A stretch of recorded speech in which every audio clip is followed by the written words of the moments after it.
This is sonnet number 116, and it is composed by William Shakespeare. Let me not to the marriage of true minds admit impediments. Love is not love which alters when it alteration finds, or bends with the remover to remove. Oh no, it is an ever fixed mark that looks on tempest and is never shaken. It is the star to every wandering bark, whose worth unknown, although his height be taken.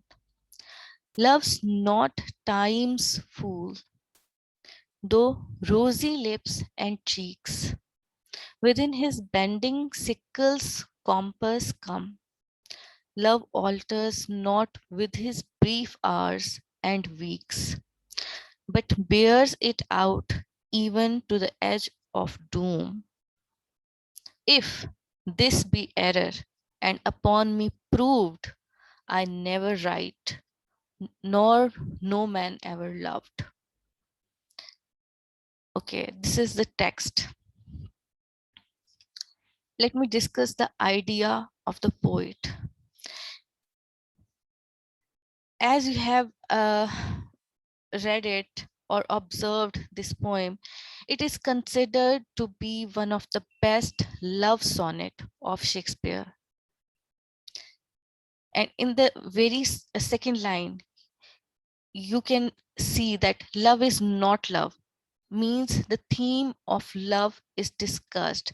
This sonnet celebrates the idea of love. Now see the line, let me not to the marriage of true minds. Here the poet says that let me not declare any reason which two true-minded people should not be married. In the very first line, the poet has started the line with not. Negative line है, ठीक है, इसमें negation है, किस चीज को negate कर रहा है वो, एक यूनिवर्सल ट्रूथ को निगेट कर रहा है, ठीक है, और वो इंपॉर्टेंस बता रहा है लव की। तो यहाँ पे मैरिज और लव के एक कॉन्सेप्ट को वो चैलेंज कर रहा है, ठीक है। The poet praises the glories of lovers who come to each other freely and enter to a relationship. ठीक है, वो कह रहा है कि मैरिज से भी ज्यादा जो है वो इम्पोर्टेंट लव है, क्योंकि लव जो है वो एक यूनिवर्सल ट्रूथ है, मैरिज से भी ज्यादा, क्योंकि वो एक रिलेशनशिप, स्पिरिचुअल रिलेशनशिप बनाता है, ठीक है। मैरिज जो है ये एक सोशल कॉन्ट्रैक्ट है। मैरिज हमारी सोसाइटी में रहने के लिए जिस तरह हमें एक फंक्शनल आइडेंटिटी चाहिए होती है, इस तरह मैरिज जो है एक फंक्शनल आइडेंटिटी की तरह है। बट लव जो है एक एक ऐसा इमोशन है जो कि यूनिवर्सल भी है, ठीक है, हर कोई इसको फील भी करता है, लेकिन इसकी जो बॉन्डिंग है, इसकी बॉन्डिंग को किसी भी सोशल कांटेक्ट की जरूरत नहीं है, ठीक है, आपको प्यार किसी से भी हो सकता है। तो यहाँ पे जो पोएट है वो इस चीज को डिस्कस कर रहा है that he says that I don't want to accept that anything can come between two people who truly love each other, ठीक है। ट्रू माइंडेड मीन्स के the both are true to each other, चाहे वो love है, honesty है, loyalty है, ठीक है, फेथफुलनेस है। तो वो कह रहा है कि I don't want to accept anything. Impediment mean hindrance, ठीक है, ऑब्स्ट्रक्शन इन डूइंग समथिंग, कोई चीज, जिस चीज में कोई मुश्किल आए या कोई हिंड्रेंस क्रिएट हो, तो कह रहा है कि मैं मान ही नहीं सकता इस बात को कि जो दो लोग एक दूसरे से बहुत ज्यादा प्यार करते हैं और एक दूसरे से ज्यादा ट्रू फेथफुल है, उनको कोई भी चीज जुदा कर सकती है, ठीक है। Love is not love which alters when it alteration find। अब इसमें देखें repetition of words भी है, love की repetition है, ठीक है, और यहाँ पे next repetition जो आ रही है वो alter की है। alter का मतलब होता है change करना। अब love is not love which alters when it alteration finds mean love is not love which changes when it finds a change in circumstances. कह रहे हालात के तब्दील होने से अगर आपकी लॉयल्टी, आपकी फेथफुलनेस, आपका लव रिलेशनशिप अगर चेंज हो जाता है तो वो लव था ही नहीं. ठीक है. Okay. Or bends with the remover to remove. Now again the repetition of remover, remove. Or bend from its firm stand ever when a lover is unfaithful. वो कह रहे हैं कि अगर वो बेंड हो जाता है, बेंड मीन्स कि वो चेंज हो जाता है, डेविएट कर जाता है अपनी फिक्सेशन से, अपनी रियल आइडेंटिटी से, तो वो लव था ही नहीं. वो एक अनफेथफुलनेस था. ठीक है, वो फेथफुलनेस नहीं था क्योंकि वो चेंज हो गया है. उसके बाद change of mind suddenly occurs in poet himself. वो कहते oh no, it is an ever fixed mark. Means oh no, it is a lighthouse. Ever fixed mark जो है that is a metaphor. इसको वो relate कर रहा है ever fixed mark, जैसे sea में एक लाइट हाउस होता है. लाइट हाउस का कॉन्सेप्ट है आप लोगों को? No ma'am. बेटा लाइट हाउस ना समंदर में एक ऐसा टॉवर बनाते हैं जो शिप्स को रास्ता दिखाता है, उनका रेडार होता है. ठीक है, वो उनको गाइड करता है. तो यहाँ पे वो लव को है वो उस लाइट हाउस के साथ कंपेयर कर रहा है. और वो कह रहा है कि लाइट हाउस जिस तरह से एक फिक्स्ड है ना लाइफ में, और वो सी में बोट्स को डायरेक्ट करता है, और लव इस तरह से आपकी अपनी लाइफ में या पोएट की लाइफ में वो उस तरह से पर्सन को गाइड करता है, उसको डायरेक्शन देता है कि क्या सही है क्या गलत है. That looks on tempest and is never shaken. Means that sea storm but it never shaken. जिस तरह समंदर में जितने तूफान आते हैं, जो कुछ भी होता है, लेकिन लाइट हाउस अपनी जगह चेंज नहीं करता. तो same is the case with the emotion of love, कि चाहे आपकी लाइफ में जितने भी सर्कमस्टांसेस आए, ठीक है, जितनी भी इम्पेडिमेंट्स आए, जितनी ऑल्ट्रेशन आए, सर्कमस्टांसेस चेंज हो, जो लव है वो आपको गाइड करेगा और आपको फिक्स्ड रखेगा उसी पर्सन पे. ठीक है. It is the star to every wandering bark. The poet says that love is the guiding north star to every lost ship. North star जो है ना, वो भी आपने अगर कभी, बहुत ज्यादा इसका जिक्र है कार्टून मूवीज में भी है, जो आपने अगर सी वॉयजेस पे कोई मूवी देखी होगी तो वो एक सितारा होता है नॉर्थ साइड पे, वो एवर फिक्स्ड है. वो उस स्टार को देख के भी अपनी डायरेक्शन चेंज करते हैं. ठीक है, अपनी डायरेक्शंस, लोग पहले सफर करते थे ना तो सितारों को देख के अंदाजा लगाते थे कि वो कौन सी डायरेक्शन में जाए तो वो इस कंट्री में जाएंगे. तो शिप्स का भी इसी तरह, जब आप सी में होते हैं तो आपको ईस्ट वेस्ट नॉर्थ साउथ का कोई आइडिया नहीं हो रहा होता, तो आप नॉर्थ स्टार को देख के भी आप अपनी डायरेक्शन ठीक करते हैं. तो यहाँ पे again he is relating the idea of love with a north star who is ever fixed. ठीक है, and he saying that love is the guiding north star to every lost ship. ठीक है, wandering bark mean lost ship, कि जो कश्ती है जो अपनी डायरेक्शन खो चुकी है, वो नॉर्थ स्टार जिस तरह उसको गाइड करता है, तो इसी तरह लव जो है वो भी आपको आपकी लाइफ में गाइड करता है. whose words unknown although his height be taken. Here the poet says that whose value cannot be calculated although its altitude can be measured. So here the poet claims that we may be able to measure the love to some degree, but this does not mean that we fully understand it. That the actual worth of love cannot be known. It remains a mystery. अब वो कह रहा है कि जिस तरह आप north star की वैल्यू देख लें या जिस तरह आप लाइट हाउस की वैल्यू देख लें, इसी तरह जो लव की वैल्यू है वो उसको आप एक्चुअली आप उसको मेजर नहीं कर सकते. ठीक है, आप कभी किसी को बता नहीं सकते कि आप उससे कितना प्यार करते हैं। आपकी जो मेजरमेंट है वो कभी भी ऑब्वियस नहीं हो सकती, कभी भी विजिबल नहीं हो सकती, लेकिन ये एक मिस्ट्री रहेगी, लेकिन हम उसको समझ सकते हैं। ठीक है, हम अपने अपनी मेजरमेंट, अपने अंदाजे लगाए होते हैं कि हाँ ये मेरे से बहुत ज्यादा प्यार करता है, ये बहुत ज्यादा, इसके दिल में मेरे लिए प्यार है, तो वो अपने एक्शंस के थ्रू वो शो करते हैं कि कितनी एक्सट्रीम है उस पैशन में। Love's not time's fool, though rosy lips and cheeks. Here the poet means that love is not at the mercy of time. Time's fools means कि जो वक्त के साथ चेंज हो, बदल जाए, ठीक है। तो वो इट मीन्स के अगर आज टाइम बहुत अच्छा है तो आपका प्यार भी बहुत ज्यादा है, कल को टाइम अगर बुरा आ गया, वर्स्ट टाइम चला गया और आप जो है आपका लव भी खत्म हो गया, तो ये एक it means that your love is on the mercy of time. वो टाइम के चेंज होने के साथ आपका लव भी चेंज हो रहा है।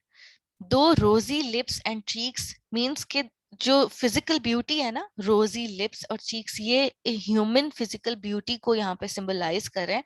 इट मीन्स कि जब आपकी फिजिकल ब्यूटी में चेंज आएगा, ठीक है, तो though rosy lips and cheeks within his bending sickle's compass कम।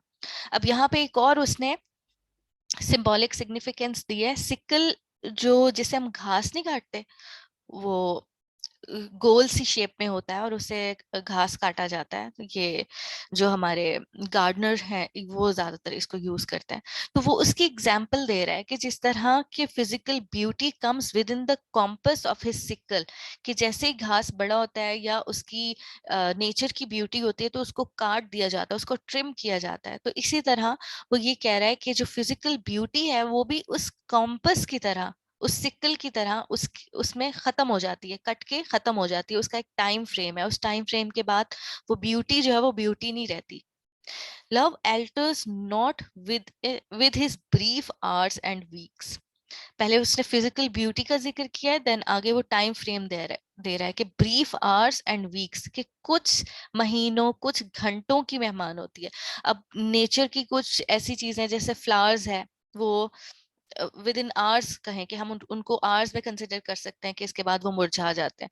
जो ह्यूमन है वो या बाकी नेचुरल ऑब्जेक्ट्स हैं वो वीक्स में उनकी ब्यूटी खत्म हो जाती है। तो love alters not within his brief hours and weeks mean love does not alter with hours and weeks। एक प्यार का जज्बा है सिर्फ, लव ऐसी चीज है जो महीनों घंटों दिनों पे मोहित नहीं होता।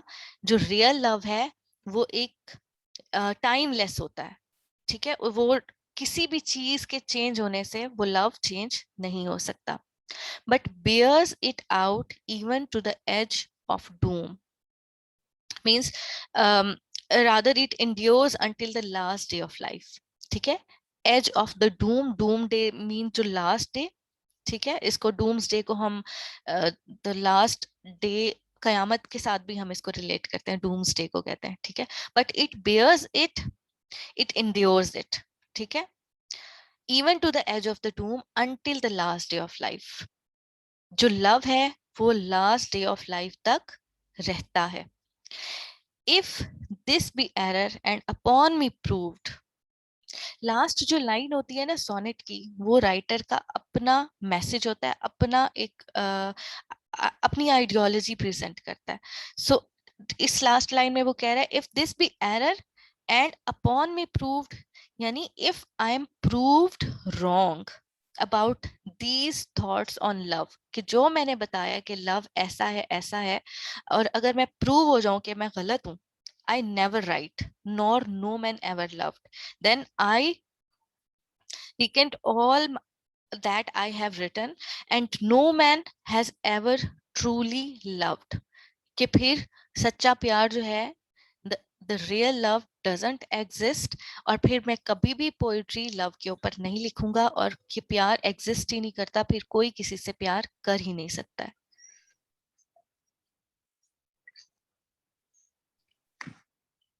Please unmute yourself and tell me, are you clear with the idea? Ma'am ji ma'am मुझे जरा सोनेट के बारे में बता दें, सोनेट होती क्या है, मुझे उसके बारे में क्लियर नहीं है। बहुत ज्यादा डिस्टॉर्शन है, एक सेकेंड रोहेल।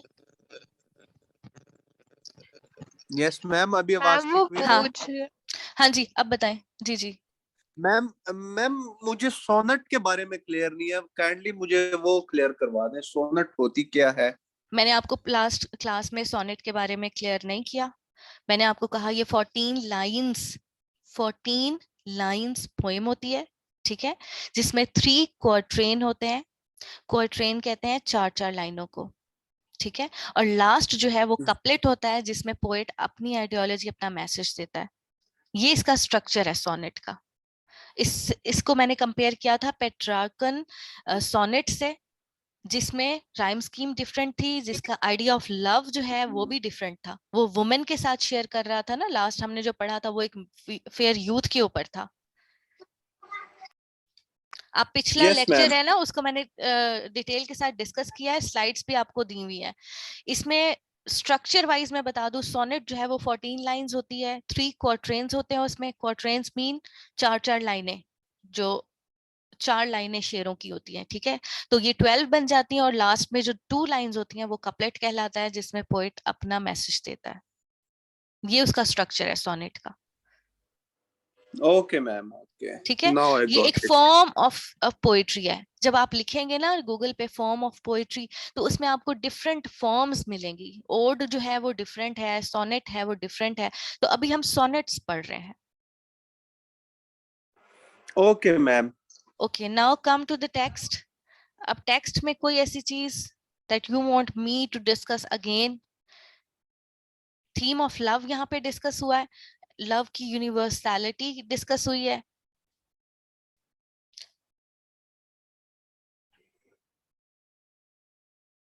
कोई ऐसी लाइन जिसको मैं दोबारा करूं, या पूरा आइडिया क्लियर है?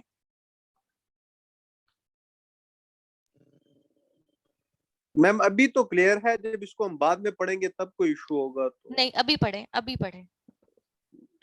You have 2 minutes. Read it out and tell me if you find any difficulty. I'm here to answer you.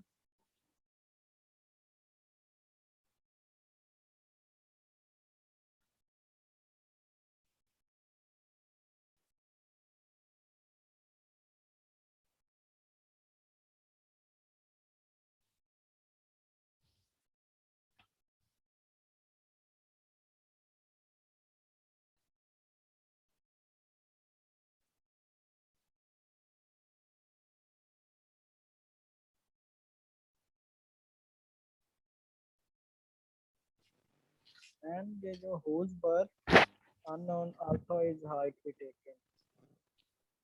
बेटा एकदम लाइन बता दे, correct. लाइन बता दे। Line number है मैम 8. 8 जी। Whose worth ma'am unknown although his height? ये वाली? yes ma'am. Okay. Worth होती है उसकी इंपॉर्टेंस, ठीक है। Whose worth unknown, जिसकी इंपॉर्टेंस अननोन है। किसकी इंपॉर्टेंस अननोन है? लव की, क्योंकि Love. Actual love Yes. जो है उसकी worth is unknown, it remains a mystery although his height.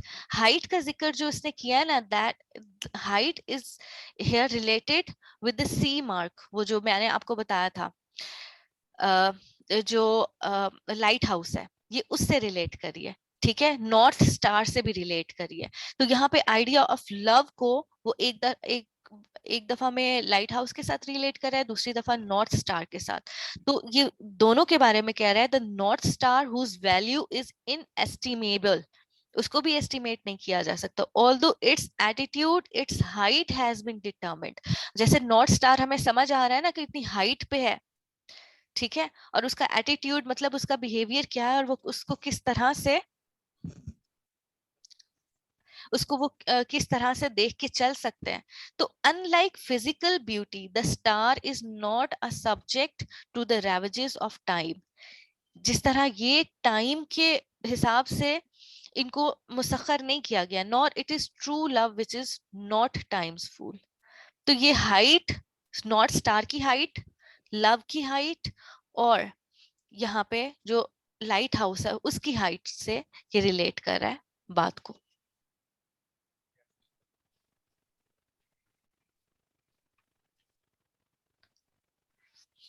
जी, और कोई? आपको क्लियर हो गया? मैम मुझे हो गया।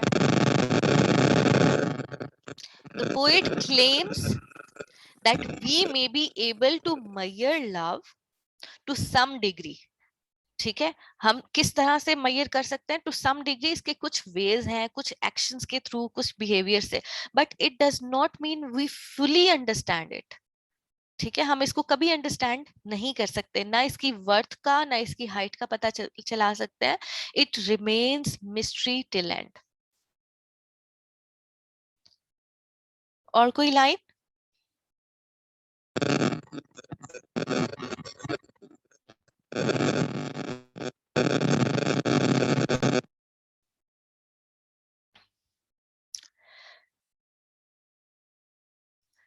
So the poet praises the glories of lovers who come to each other freely and enter to a relationship that is based on trust and understanding.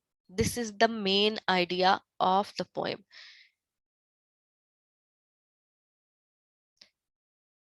And you can also feel the pleasure of poet about love. And you can also feel that the poet believes in the constant and strong love, and he is negating any alteration in love. वो कह रहे हैं इसमें कोई alteration, कोई change नहीं आ सकती अगर आपका लव रियल है। And he is relating the idea of love with ever fixed mark, means lighthouse. The ever fixed marks is the traditional sea mark. ठीक है, इसको उस दौर में एवर फिक्स्ड मार्क्स को है वो, क्योंकि उनके पास सिर्फ यही वेज होते थे ट्रैवलिंग के, वो सी के थ्रू करते थे ना, बोट के थ्रू। तो उनके लिए जो एवर फिक्स्ड मार्क है, that is the traditional sea mark and guide, that is for the guiding of boats and mariners. So true love is indeed an ever fixed mark for them. Ma'am ji.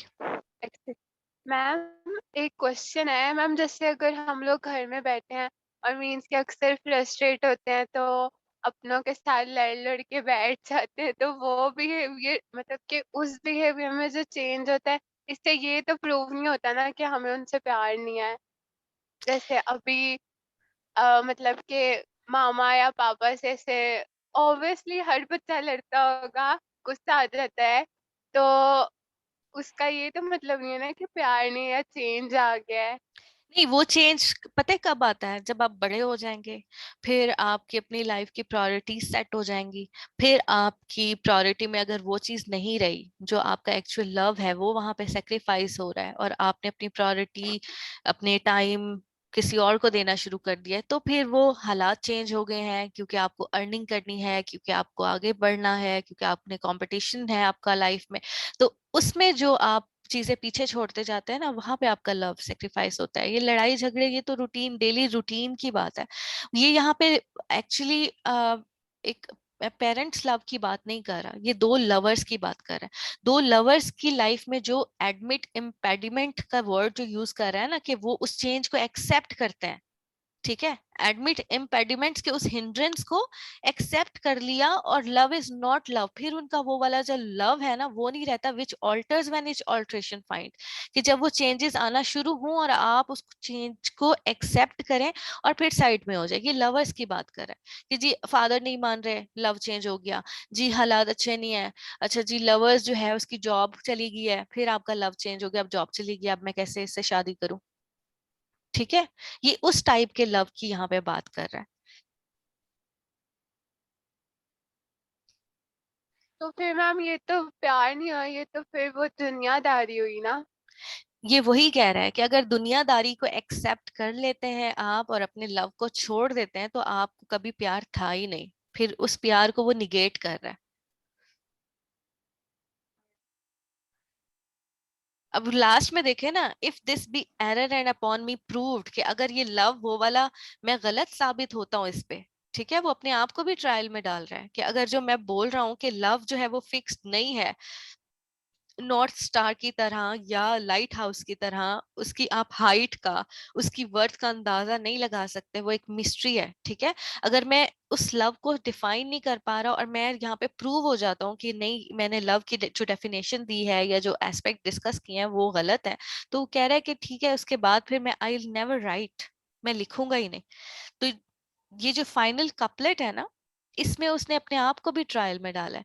And he declares that if he is mistaken about the constant unmovable nature of the perfect love, then he must take back all his writings on love, truth and faith. वो कह रहे हैं मैं सबसे, फिर ठीक है, मैं सबसे बैक स्टेप हो जाऊंगा। Moreover, he adds that if he has in fact judged love inappropriately, जो उसने examples दी हैं वो inappropriate है और love उससे relate नहीं करता, no man has ever really loved in the ideal sense that the poet professes. No man has ever really loved, कि वो प्यार ही नहीं है, असल प्यार ही नहीं है जिसकी बात वो पोएट कर रहा है।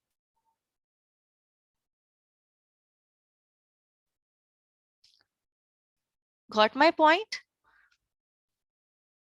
Yes yes ma'am. Ma'am. Yes ma'am. कोई Okay. लव है ही नहीं, किसी का अब्बा नहीं मानता, किसी की अम्मा नहीं मानती, तो लव कौन सा हो? जी, अपने ये दुख जो है ये आप बाद में शेयर करें, और अभी फिलहाल आप इसको देखें, idea of love, theme of love को देखें, और आप सर्च करें, इसको स्टडी करें, इसके ऊपर बहुत ज़्यादा मटेरियल आपको मिल जाएगा, इसके कॉन्सेप्ट क्लियर करें। फिर कल जो चीज़ें आपको समझ ना आई हो हम उनको डिस्कस करेंगे और इसका स्टाइलिस्टिक एनालिसिस करेंगे, जैसे हमने लास्ट टाइम किया था इसकी राइम स्कीम को, इसके अंदर एजोनेंस, एल्ट्रेशन। मैंने आपके साथ पीडीएफ में 2 डॉक्यूमेंट शेयर किए थे पोर्टल पे, जिसपे पोएटिक यस मैम। डिवाइसेस थी और पोएटिक डिवाइसेस। अब ये आपका टास्क है कि आपने इसमें से पोएटिक डिवाइसेस अप्लाई करनी है, आपने मुझे बताना है कि इसमें यहाँ पे ये पोएटिक डिवाइस यूज हुई है और यहाँ पे ये हुई है, ठीक है। कल आप अपने इस टास्क के साथ आए।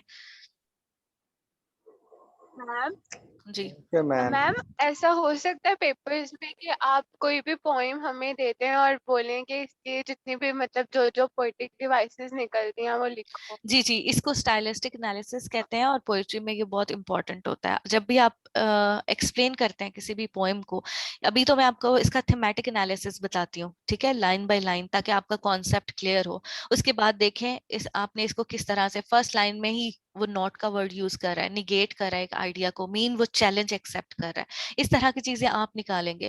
रेपिटेशन है, रेपिटेशन किस चीज को एम्फसाइज करी है, क्या कहना चाह रहा है पोइट, ठीक है, इसमें मेटाफर कितना यूज हुआ है, इसमें सिमिली कौन सी यूज हुई है, ये सारी चीजें आप फाइंड आउट करके कल मुझे बताएंगे, ओके मैम, ठीक है। इंशाल्लाह। जी, कल आप टाइम पे हो जाया करें ऑनलाइन, और मुझे आप बता दिया करें फिर जब आप ऑनलाइन हो जाए, ठीक है। जी ठीक है okay ma'am. Ma'am. Okay, thank you, Allah Hafiz. Allah Hafiz.